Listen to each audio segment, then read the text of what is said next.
We can't have you on without filming this. We got to do it. All right, you ready to go? All right. My favorite interview of the day just rolled in right here early on. You say that every one, Roman. Wasn't too long ago. He was part of the Rams movement, somebody that I got to know when he was in high school at El Dorado, watched him play when I was at the University of New Mexico. Jim Everett, former Los Angeles Rams quarterback with us. Jim, how are you, buddy? Roman, it's always good to be back and see a fellow New Mexican. Really interesting time in the NFL, Jim, for quarterbacks because you can play longer because of the rules. The rules, they're protecting the quarterback in a way, where Tom Brady can play to 41. Plus, he gets rid of the ball so quick, right. Very difficult anyways. But you got guys like Drew Brees, our man from North Carolina State over at San Diego, Rivers.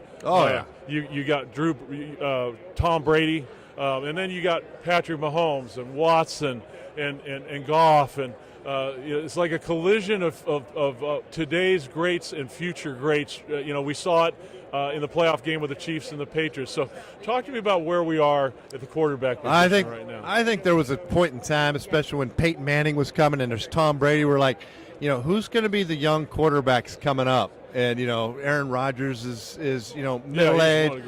He's one, but like everyone was wondering who the next great one was going to be. Well, it came in a bushel. There's no doubt that when you talk about Wentz, you talk about Goff, you talk about Mahomes, you talk about Watson, Dak Prescott's in the conversation. The quarterback position is in good hands. The offense is what I like to see. The offenses are evolving. I love it. I mean, it's putting so much pressure. You're seeing 30 points a game. Jim Everett's with us, Los Angeles Rams quarterback, living out in L.A. and talk a little bit about Tom Brady because I was with his agent a couple of days ago, and I just picked his brain because he's been with him 21 years. I mean, I'm fascinated by Brady at 41 doing what he's doing. Right. And I asked him, I said, Don, what is it about Tom that you have seen in 20 years that makes him so different? He said his expectations for himself are off the charts every single day. And he pointed out, he said, every single day, no matter what day it is, no matter what time it is, this guy is somebody. And I had Merrill Hodge tell me, he was here early, he said, some guys can do it 6 months a year, some guys can do it 8 months, some guys can do it every other week. But this guy does it every single day, 365. He has such a passion for the game, a respect for the game, and he loves the game. And I thought, man, that's old school, right, Jim? That is old school, but you also realize he was competing against a guy named Peyton Manning. Yeah. Now, Peyton Manning was one of the first guys I've ever seen to raise the bar that high. Now, I knew Peyton down in New Orleans. He came out on the practice field with us in New Orleans, and we were making him throw the ball around when he was a high schooler, Wow. But he was all into, the game, wanting to know more. I mean, God builds people certain ways, and he's built Tom Brady a certain way, Peyton Manning a certain way, and they're in their right craft. And that's why I would encourage any kid to do it.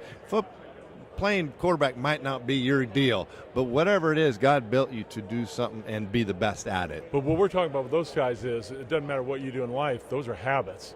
Those are developed discipline habits and intentional habits and a passion for something that just says, I'm going to be the best. Right, and they want to do it. It comes from inside. Exactly. It's not like, a parent telling you or some say you better do this or you're going to get an F. This is something like, I need this. I want it comes from inside. Have you ever seen a guy, though, that in the biggest moments seems to be the best all the time? I tell you what, I think we're looking at a special guy. I mean, Tom Brady's special, and I think that there's no doubt he's raised the level. You think Joe Montana back in the day? Sure, you think Terry Bradshaw?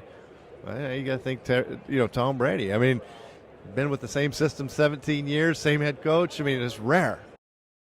I just want to know this for the LA fans because they're going to see this. Biggest moment of your career with Los Angeles? Oh, gosh. Greatest memory for you? I had so many. I mean, I could go back to the record-setting time with Flipper Anderson down in New Orleans where he still has the, but I would say if it's one play, it was probably be in New York. I always loved to play against the Giants, and what a great overtime in a playoff game, and Flipper catches the ball and goes to the end zone, and the crowd's silent. If I had to say one play, that would probably be it. But there's so many good moments. Jim, I tell you what, Los Angeles fans love you. It's so great to be with you at the Super Bowl and have the opportunity to talk football and just talk about life. Appreciate you so much coming in on Sold Out. Well, Roman, it's thanks for being here, and I am so happy the Rams are here. And they're great. And they get a chance to, play the Patriots for a little revenge match. So it'll be interesting. Do me a favor, look at that camera, say hi to the Rams fans out there. We're going to show it to them. All right. Hey, all the Los Angeles Rams fans, how you doing? Love you from Atlanta, here with Roman, and we're having a fantastic time.